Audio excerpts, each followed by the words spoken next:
Thank you. If I may, I will just take a picture. I just haven't seen 210 service design interested people in Estonia in one room ever. Because when I had and started my own company just before Rethink, and I think that half of Rethink employees are somehow connected to me in the past, I think that there was probably, we didn't even call it service design at that time, but I believe that there was maybe 10 or 15 people in the country who actually were interested in this topic in some way. I have been working in KB. This logo there. It's part of the Société Générale group. It's one of the major French banks.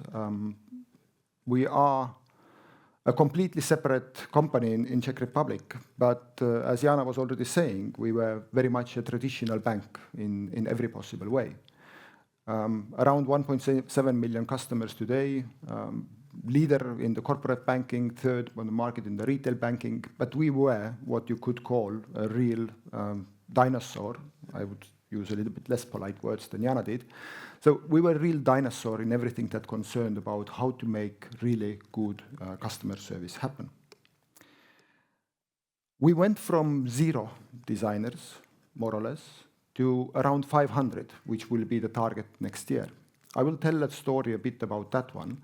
But what is more important, that kind of like the overall journey that we go through, we do not only introduce service design into the bank. The purpose is not to create pretty app. We are completely redesigning how the bank works. So we are building everything new. Our value proposition, what we offer to the customers, completely new. The service model, completely new. The way how we earn money, completely new. Every single aspect of the bank has completely changed. Technically, what we do is that we decided that the old bank, with all of those 700 IT systems that are behind the bank, that it's like so completely obsolete, we'll just let it die. And we build a parallel new bank from the scratch, and we move all of our customers from the old bank to the new bank. So any of you who is at least has seen the banking system somewhere in their lives, it's a massive undertaking. It costs us in total approximately 400 million euros to make it all happen. So it's a huge investment. There is like thousands of people on a daily basis. And the fundamental change that we go through. So in addition to our banking system, channels, every part of the banking technology that you can new complete model, new business model. These down. The first one, customer service, kind of like the company's mindset and application of every product completely redesigned. A few numbers on that one. Years back, around 10,000 products in its systems. Whatever you had, we had 67 types of current accounts. We had 200 types of mortgages. If you put it again into the context of the kind of like the traditional company, just imagine that you have to, just to provide one single product, a current account to the customer, you have 67 different ways how this product can work, how it's being customized, parameterized. It's an unnecessary complexity in the overall mix. Today we have one current account in the new bank, meaning that we have significantly drawn down the complexity. So instead of those 10,000 products, we have in the new bank by now around 50. We believe that the number will go into 100 when we also get all the corporate banking done. But we talk about more than 99% of the product set being killed. Usually in the kind of traditional companies, when you already can kill like half of your portfolio, then you are amazing. We talk about 99%. Taking another example, our price list, which was long, obviously, because we are full-fledged universal bank providing every possible service. Our price list is 7 times shorter. So before we had probably like 15 pages of price list, now we have something 1.5. And that's also the purpose where we want to go. Customer does not care about all of this complexity that we imagined over the last 30 years into our systems. Customer just cares about that the product is there, that it works, and all the rest is somehow a history. Sometimes we even compared ourselves like a grandmother who has been collecting all kind of stuff into their house in the last 30 years. Just imagine, basement full, attic full, actually even the living room and then next to the bed, everything is full. We were that bank. So now we rather have introduced the kind of like the modern Nordic clean, no things kind of thing. And originally, everybody argued that, no, the Czech people are different. I remember the discussion in 2019 when people were saying Czech people love to go to the branch. You see the numbers, like everybody is going to the branch. My argument was they only go to the branch because all of the digital channels and the service is just so crap that there is no other way that they can get their services done otherwise. We had our differences in 2019, then COVID came in 2020 when all the branches and everything else was shut. Suddenly it turned out Czech people don't like to go to the branch. So this is the kind of like the struggle that we go through. Maybe just a few numbers from here. All of those numbers are a little bit old already because they are probably from 2 weeks back. Instead of 350,000 customers, by now we have already 400,000 and counting. We are migrating every night around 3,000 to 5,000 customers from one old system to the new one. We have a target of 1 million customers to be on the new platform by the end of the year, 1.6 million by the mid next year. That's the kind of like the speed that we are growing our new proposition.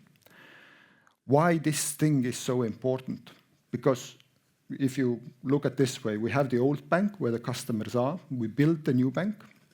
The traditional migration of the systems like that is that you have the old system, you create the new system as much as possible, exactly the same as the old one, and during one very sad weekend, you try to copy-paste all the data over from the old system to the new system. In our case, as we have products on one side, you have your current account, you have a savings account, you have a debit card, you have the same products, like the product names on the other side, but the products are so completely fundamentally different that you just can't copy-paste the data over. So technically what we do, we shut down the customer on one side, and during the night, robots are doing a lot of work, and basically opening all of your accounts and products on the new side. At that moment, during the migration, this is where the complexity dies. This is where we leave all the past crap behind and move on with a completely new product set, completely digitalized processes that we have. And when we talk about the digitalized processes, then this is in the middle ground. Maybe in Estonian terms, those numbers do not seem so magnificent. When we talk about around 80% of the digital sales that we are getting done, or that out of all the sales, we are getting 80% done in digital way. This is extraordinary number in terms of Central and Eastern Europe, in terms of Western Europe. Traditional number is around 20%. We have moved our digital sales ratio from 20 to 80 during this process. This is the generational jump that is normal for Estonians already for the last 15 years. But for Czech Republic, it's something that is so unique and so extraordinary. When we talk about digital onboarding of the customer, our numbers in the old system were 5 to 7%. Now we do 50. So another generational jump that we can really go through. And the best part, we have created a solution. And actually customers love paying for that. We were afraid that if you make something free of charge, then if you have the free of charge package, then nobody is really starting to pay anything. Turns out the other way around. Provide them a good, simple solution that they can understand and that works for them, and they are so happy to pay. So this is the part of the business part. So what was our journey? When I say that in 2019, when I joined KB, we had 0 designers, it wasn't exactly that. We had plenty of those UI designers doing some kind of part-time job somewhere in the product mix. But we started very much in that kind of traditional company way. So everything you see from 2012 until 2019 is the kind of like the typical storyline. You have your innovation lab, you try to somehow include some of the designers into the processes. Every team is somehow incorporating you as a designer in a bit different way. In 2019, we decided to create such kind of thing, what we call a simplification COE. Center of Expertise is the COE. What is the simplification COE? This is the group of people that are injected into all the different development teams. They are bringing along service design competence, customer centricity competence, all of these kind of things that really touch you as a customer, that you want to get something better. Those people are the representatives of that group. You can imagine it as a kind of like our own internal service design agency. So we had around 10 people in the beginning of 2019. By 2022, we reached to 70 service designers, UX, UI designers, copywriters. We even have, I think, like 5 or 6 copywriters inside the bank in order to work with all of that. 70 people in the service design, like the internal agency. If you put it into the Estonian context, I assume that Rethink is one of the biggest ones, and the numbers are a bit different. We are by far the biggest service design agency in the whole country. There is no service design company even that is coming close to the volumes that we are doing. We have been going through the standardization during this process. The kind of like the overall design process has become highly standardized. There is a very clear set of rules how all of the product development in the company would happen. We have all of those design guides and then the different design systems being set up in order to make sure that people are not doing their own crazy stuff when the work happens. It has to happen in some kind of systematic way. Now we go for another generational jump. As you see under the 2025, there is a number 500. We intend to have 500 service design people inside of the organization by the end of next year. This is where we are saying that I will come briefly back to that one a bit later, but the general idea is that the service design is now such a core competence for every single person who is working in the product development, that every single one of them, if you carry the name product owner or customer journey specialist or whatever, you are the person who has to master the service design. We do not allow you to exist in the organization unless you understand and know how to really talk to the customer and how to build something that is truly customer-centric. You can imagine the kind of like the cultural shift that is happening inside the organization. 5 years ago, nobody cared about the customer or design or anything else. By now, we are saying that it's such a core competence that you just can't work inside the company if you don't know that part. Something similar that Jana was already showing, how the design process in general should look like and then work. What is the important part for me in that slide is that it's an iteration. It's a constant cycle. You get some kind of version done, you put it into the production in the end, you get a lot of feedback, you go to the same round again. There is no such thing as design is ready. Everything is done. You can always improve. Customer expectations change, market dynamics, market like competition is somehow changing. New technologies are coming up. AI, for example, with the Gen AI especially, they are coming up. All of those things constantly change the behavior that the customer would expect from us. And this is also providing us new opportunities to improve the service. So this is the kind of like the part where we are saying that whatever we do it in a good old traditional service design way. But important part, it's a continuous design. There's constant improvement going on. There is no such thing as app is ready. App is just in some kind of development stage. So, wrong button. There is too many buttons on this remote, I guess. Or I'm just bad in technology. I probably switched it off now. Yep. So what do we talk about the customer centricity? I was thinking about those numbers that, are they like big enough? Are they good enough? Before we even started building the NDB, New Digital Bank in our terms, we talked to more than 1,000 customers. Different kind of interviews, all kind of formats, as you see from the last bullet point. There were really all kind of formats available. You go really in depth, you have like one-to-one interviews, you have some kind of different focus groups.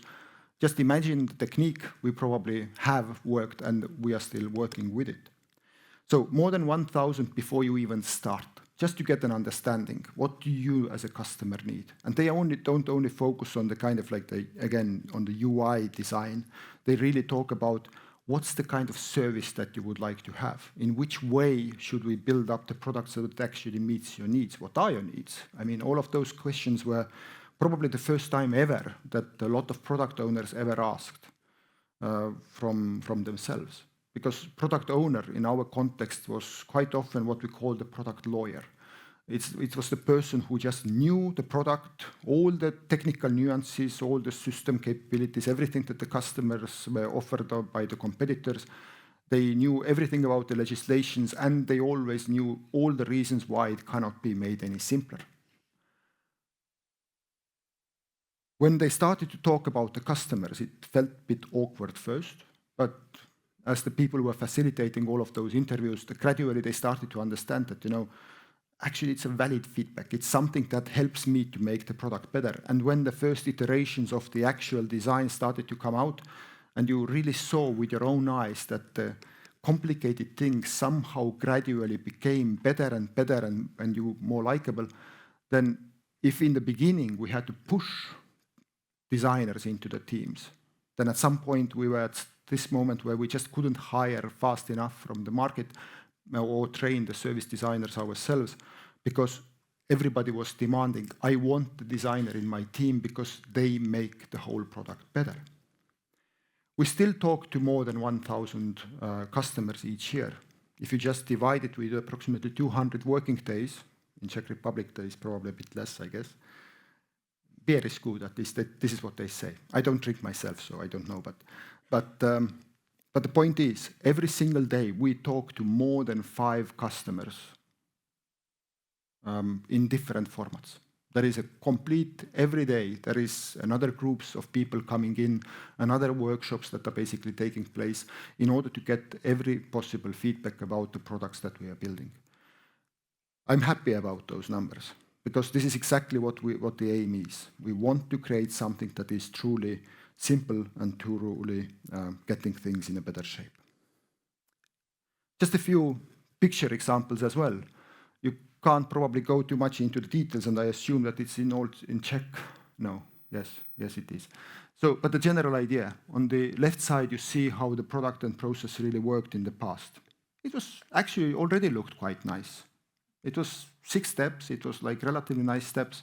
It wasn't something what you can call a complete dinosaur as well. But in the new era, if you just like went through every single part of the text, every single part of the process, every single element that is there behind the scenes as well, then you suddenly understand that you don't need more than just those few screens in order to move on. And I believe that one for me is the most radical change that we have been going through. The radical change is all about like thinking yourself, do I really need all of those nuances and different complexities that are there in the systems? Do I need to show them to the customer? Do I really need to basically have all of this information available for the customer to be happy with the product and service that I provide? For the product owner, it's so hard to let go. Product is their baby. If you have your own baby, it's always the most beautiful one. So that's the kind of like the element where if you are the product owner, you have really the million arguments why these things cannot be taken away. But if you don't take those kind of like the elements away from the screen, then you also cannot build something that the customer can just with a push of the button manage on their own. So this is the kind of like the choice that you have to make between those two. Maybe another example. This is showing a little bit the kind of like the evolution as well that we have been going through, that it is really a continuous design. This is the paper that you get where your card is glued into the paper in order to get it done right. I like the one that was before 2020. I mean, you can sense that some compliance people and lawyers were probably involved. And it was probably covering all the necessary things. The only bad thing, nobody ever read any of those. So 2020 is something that it already became better. Right now we are in the territory of having this kind of paper. The next stage is very clear for us that we do not want to send any paper at all, because already today, big part of the customers are asking, why do I need a plastic at all? I don't know where my wallet is anyway. Actually, good reminder, I just forgot my wallet, probably back in Prague, because I haven't really taken it out. I do not carry it around. I do not need any of those things. If you have the ID card and then the mobile phone somewhere, then you're probably good to go. So simplification is a never-ending process. This is something whenever there are any CEOs or any other C-level people in this room, then just as a message to you, I'm also coming from the board of the bank, so simplification never ends. Whenever you feel that you are already good enough, then it is just another milestone in your journey. The story continues. Mobile-first approach was very important element. And not only because we somehow feel that the computers have replaced with mobile phones and mobile phone will be probably replaced with some kind of combo of AI and all of the other ways how to interact with customers. That wasn't the point at all. The point was mobile phone has the smallest screen. If you take something and you try to put it into the smallest screen that is basically available for the normal customer to be used, if you can sort your process out in that smallest screen, you can always make it better and bigger in any other screen. So you can always take the mobile phone version, you can put it into your tablet, you can put it into your computer. That one is always an easy task. But if you build something for having a computer screen first in mind, then squeezing it later into the mobile screen is much harder. So this is rather the kind of like creating a limitation for the whole organization. This is where you have to fit it in. I know right now that the people are working inside the company about the investment advisory. They are working on certain insurance products. They are really struggling to fit it all into that kind of screen. But this struggle really forces them to rethink the whole product and what you really want with it from the core. So this is the part of the story that I mean, from the board perspective, what you need to make some kind of resources scarce. Do not allow people to go and then wander out and then create whatever they want. Create a limitation. Put smart people into the room, they will figure it out. And that's exactly what has been happening already for a while. So whatever we do, if you challenge yourself, you put almost impossible limitations in front of you, the customers will be thanking you in the end. They will bring you the business. So that's the kind of connection that we have very clearly created, that simplification equals money. And that's something that the CFOs and CEOs always like. The overall UI obviously has to be improved and generated as well. This was probably the app that Jana was talking about when she was watching ice hockey World Championships last week. It was a great match, right? Czech Republic won, so everybody was happy. I know Estonians, they always ask me that, how is Estonia and ice hockey? I have to admit that, Finland plays very well, Sweden plays very well, Latvia plays very well, Russia has been always good. But Estonians, they probably, I do suspect that some schoolboys club is our best hockey team. By the way, Estonian hockey team is globally at the position 40. We are just 2 places above North Korea. So that tells everything. Coming back from the ice hockey, this is the kind of like the design finally matters as well. The thing that you can see and touch, it has to be good. I don't have actually the old picture just to put next to that. it's not bad either, but it is already a significant jump forward. This is the only thing that your average customer in typical bank ever sees. They do not even have anymore the card in their hands, because this is already happening in the mobile, and this is where you rather interact with your mobile phone than the bank. So this bank's interface is the only thing that you have. So if you invest somewhere, then really invest into the simplicity, clarity, and the beauty of those screens, because that's the thing that creates the impression, are you a good bank or are you a bad bank? I mentioned briefly the kind of like the design system before as well. If you have 70 service designers, we have approximately 1,000 people in total working on the new digital bank in one way or another. We have those approximately 70 designers and other design people basically incorporated into that mix.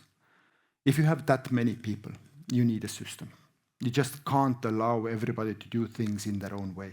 As soon as you allow that, you will have 150 different versions by the weekend. And that one is something that you just need to push the whole organization to keep yourself very consistent. So what we have discovered in the journey is that it's not only about like making sure that the designers are included and that the competencies inside the organization, but it's really about how do you ensure the quality in the overall process and how you make sure that you are consistently capable of producing the results as you need to. On this one, what is important for me? This is how we more or less have operated in the last 4 years. The setup where we have the people who are working with UX design, service design, design system, copy, and everything else. They are basically like the agents that you can incorporate into your team whenever you need to. Those competencies are all good, and they are going to remain in the organization. But those 70 people do not manage to get everywhere. They cannot be part of every single small product enhancement that you need to do somewhere in your company. Therefore, our goal, and this is where we are transitioning right now, is that we are building every single of those roles. Are you coming from the architecture? Are you a developer? Are you any kind of business analyst or any other person? Service design, customer centricity as a concept has to be a fundamental skill for you from the very beginning, whatever you do. So this is where we are taking today approximately 500 people is the target by the end of 2025, where product owners, customer journey specialists, business analysts, those are the 3 skills that must be fully T-shaped by that time. We are already maybe 100, 150 of those people have been already fully trained, so we are already in the progress. We know what we do. We just need to expand it to the 500. After that one, with those 500 gets done, we take the next task. I already know that we take on also our software developers. We have another 700 of those, so 700 software developers put into the mix as well. We have to make sure that also they understand much better what exactly are they creating and how they can do a lot of like simple tasks on their own without having service designer somehow being around all the time. So this is another like shift where we are saying service design is not the competence of people who are working specifically in that field. This is the competence that everybody in the organization has to master. I even dragged the whole board through that, the kind of like the training, so that this was just an important part. They had to understand what are we really talking about, how you can create much more simplified products and services as such. So, and I'm happy to see that actually the CEO itself was the person who told me that we have to take all of those product people and we have to reorganize in that way so that we can incorporate the simplification as the kind of like the core thing to everything that they do. Customers are happy. Generally, with the overall design, the simplicity of the application, I believe that the word simplicity is the most used word in the last 1 year in the bank, because everybody has started to understand that this is the core thing that we are really offering to the customers. So people like simplicity, even if they are Czech people. Even then, they like simplicity. They like to get things done by themselves. And I do argue that there is no country in the world, there is no nation in the world that is somehow accepting the complexity. If you have two options, you either drive through the city for an hour, you wait in the line for an hour, and you drive back home for an hour, versus just taking your phone, doing one push of the button, which one would the customers choose? 100% of the time, they will choose the opportunity to get this thing done by themselves. Even those people who are usually want to go to the branch only to have a good conversation with another human being, even those people actually prefer just to have this thing done with just a push of the button. Some key takeaways. What we learned. You can read the rest of the bullet points. I will focus on one of the few ones. The first one, the whole change in the organization is all about the cultural change. And forget the word service design for a while. We are talking about, are you creating something for your customers or not? Customer centricity rather comes to as a word for me here. This is what the purpose is. Customer pays your salary. Customer earns you the profit. Customer is everything that you do the whole thing for. So do you have a customer in the process? Do you make customer being involved in the place? Do you allow customer to tell the product owner that I don't like your product?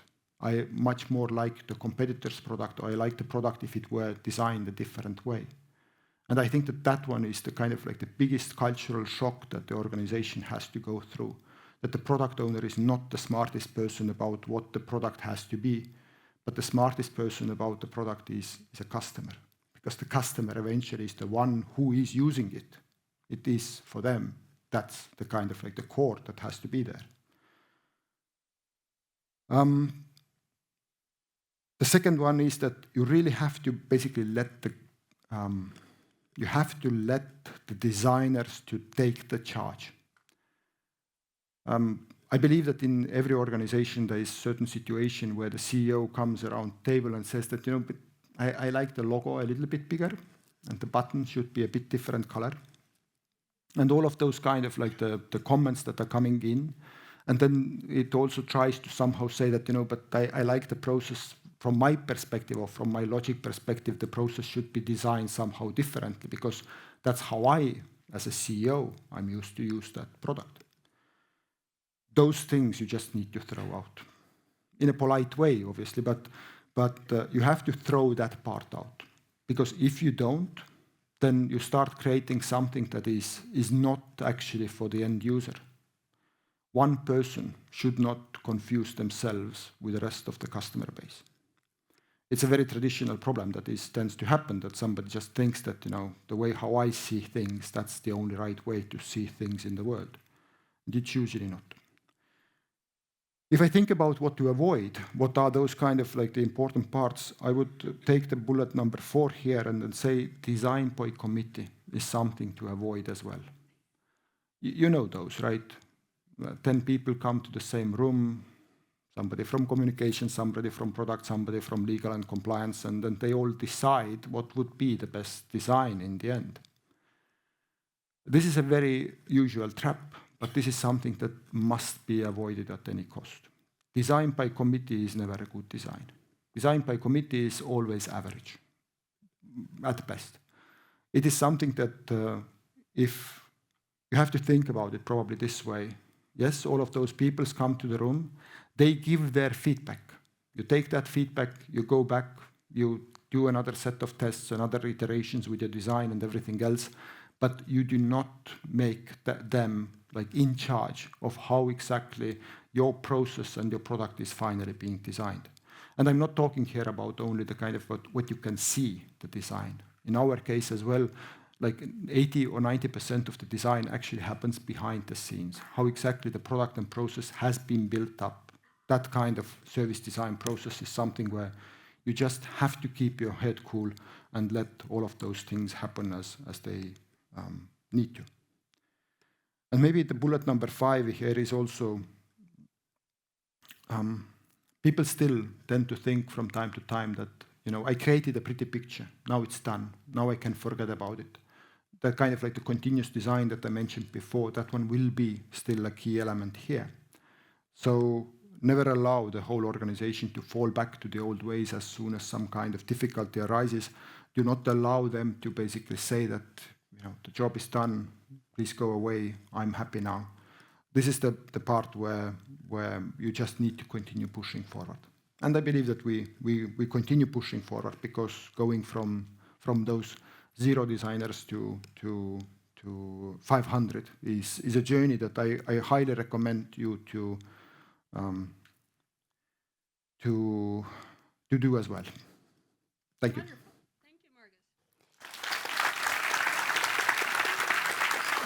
You will not believe it, but people have been very active at asking questions. So there's... Okay, that's why you're having international part, because Estonians wouldn't. That's true. Yes. So we have a whole bunch of questions. We only have a few minutes for that. So I'm going to take the most upvoted ones, and there's 2 of those. So first of all is actually, I think, well expected. And I think there are a lot of people in the room who would, besides the one who have clicked the like button on this one, could you please share the changes in business results that you have actually seen after all this? We have already migrated approximately 1/4 of our portfolio to the new bank, so we see some part of the business results as such. I already mentioned digital sales ratio going from 20 to 80. Basically, if you imagine that previously 100% of the customers who went to the branch, now suddenly only 1/5 of them go to the branch. Then we have reduced the number of employees in the organization from 8,000, by now we have 6,000. The target is 5.5 next year. So we have let go approximately 1/4 of our organization. We have reduced the number of branches from 400 to 200. We intend to go to 100 by 2030. So that's the kind of like the overall branch network coming down by half by now, but longer perspective in the future. NPS, the kind of like the customer satisfaction numbers, they are fluctuating a bit. We have to consider that the system is completely new, so it is still like under the massive development. On the NPS, you just always consider that whenever you change something for the user, then you experience a drop. But what we see is that those customers who are coming in as a completely new customers for us, who haven't seen our old solution, their NPS has gone up from around 30 to around 45. So that's the part where we are saying that things are going in a good direction. If you are putting into the actual financial results, then this 1/4 of the portfolio does not yet impact the business that much. But what we intend to see is that we are really pushing. I mean, that modernization opens us the possibility to go after the acquisitions on the rest of the market, so that we can acquire the other banks and basically bring them into our portfolio, making the efficiency better also in that way. We have one more upvoted question that suddenly popped up to the top. Somebody figured out the system, I suppose. But please be brief, okay? The question is very good. How to recognize when you need to build from scratch instead of redesigning the old thing?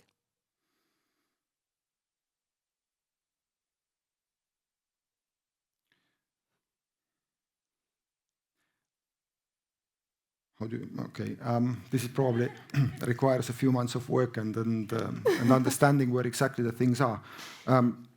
In Komerční bankas, why we went for the completely from the scratch. If you have the systems coming from 1990s, it's not actually the age of the system that is so much the restriction, but all the complexity that you have built into that. Believe me or not, but I mean, if you have like a system from 90s as the core banking system, you can still develop things in a reasonable way. But the problem is exactly the grandmother effect, that you have collected over the last 30 years everything in there. And now you suddenly discover that you are almost impossible to move anywhere. So maybe I try to explain it this way. You have a square. Just imagine that your bank is a square. And you understand that instead of that big square, you just want to build a smaller circle inside of that. So this is where you take as a bank, you start cutting off different products and services, you try to somehow simplify it, the kind of like the typical journey that the bank goes through.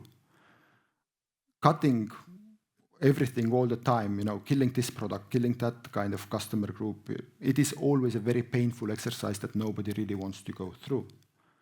Therefore, it's easier, much easier, to basically say, I abandon the old part of the bank as such. It still continues to run, but I do not try to somehow modernize it. And I start with very small new bank, and I build, and every 2 weeks our product becomes bigger and more capable. And that one is, as an organizational feeling, it's a much better feeling when you have something going from nothing and making it bigger and better every single day versus cutting and inflicting pain for the organization all the time. So this was, I think, that the most important part behind that decision is that going through 10 years of cutting exercise is the journey that nobody wants to see, and customers will hate it. So just choose something that would feel better for everyone. All right. Great answer, by the way. Thank you very much. Thank you. Here's a little thank you.